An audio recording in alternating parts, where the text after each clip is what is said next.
Most people spend 40 or 50 years doing exactly what they were told. Work hard, save hard, enjoy later, and retire comfortably. But there is a problem with that plan. A lot of them get there and discover they waited too long. They have all the money they could need, but they've run out of time. And no matter how much money you have, the one thing you can't get back is time.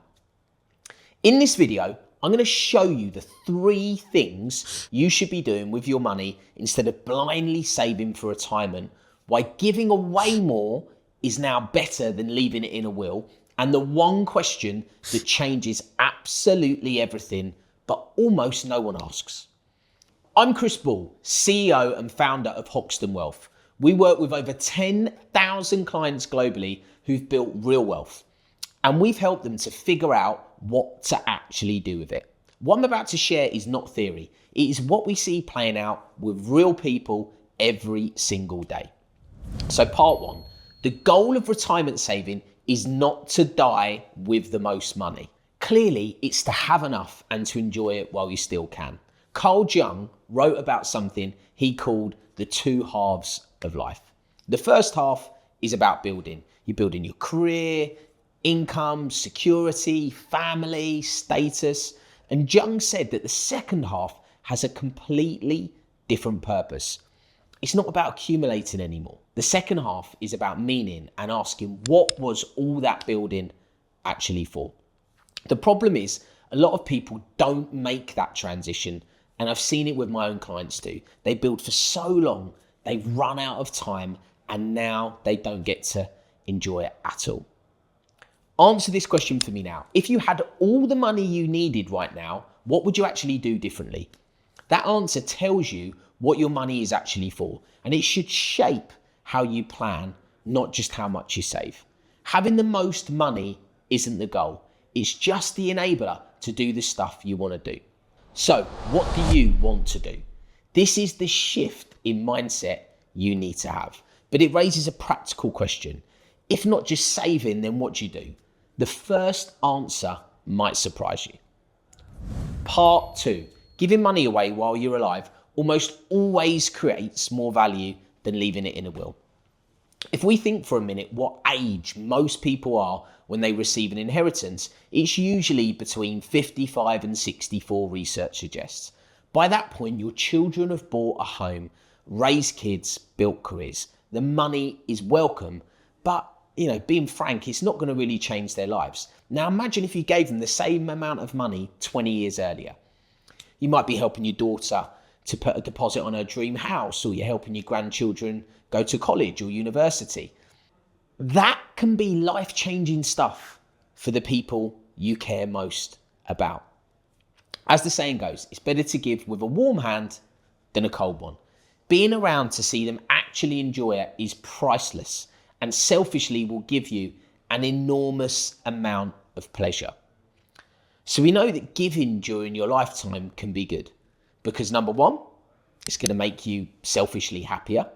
Number 2, it can be better for the people receiving the gift. For example, giving a smaller amount now when they actually need it is going to be way more helpful than a larger sum later when they don't need it.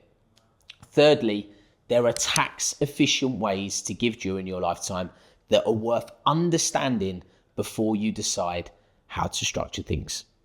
If you want to know more about those, we have a separate video for that, which you can find in the description box below. But it's also worth noting these are conversations for a regulated financial advisor, as it will depend on your specific position. So please, please, please don't just rely on YouTube videos alone for your advice. By the way, if you're enjoying this YouTube video, please like the video and subscribe to our channel to ensure you get the latest content that we produce.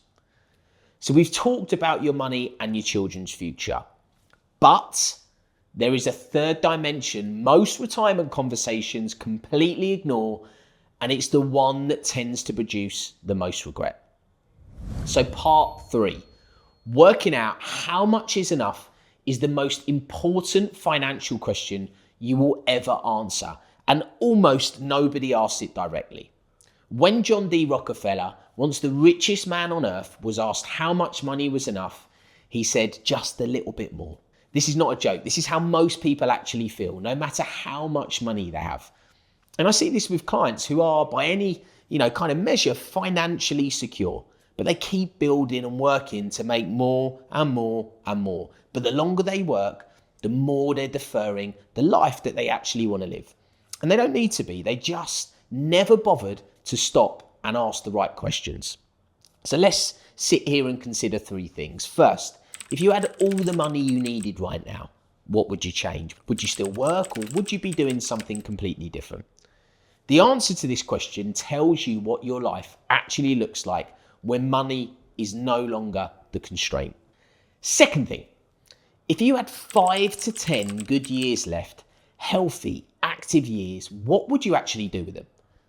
Third, what would you regret not doing?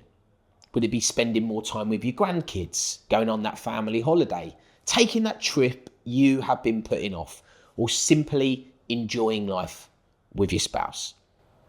You don't need to answer these perfectly, but it's really, really important that you do answer them. So please do not avoid these super, super important questions, because until you know what enough looks like, you will never feel like you have it.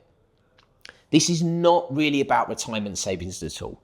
It's about what you have spent your whole work life building and what you've been building it for. Are you actually going to let yourself enjoy it? The money is the means, the life is the point.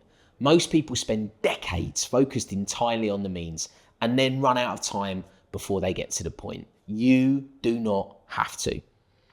If you'd like to talk through what this looks like in your specific situation, the link in the description connects you with a regulated financial advisor at Hoxton Wealth for a no obligation call. I hope you've enjoyed this video. If you did, please give it a like and subscribe to our channel for more. Thanks very much for watching, and see you in the next one.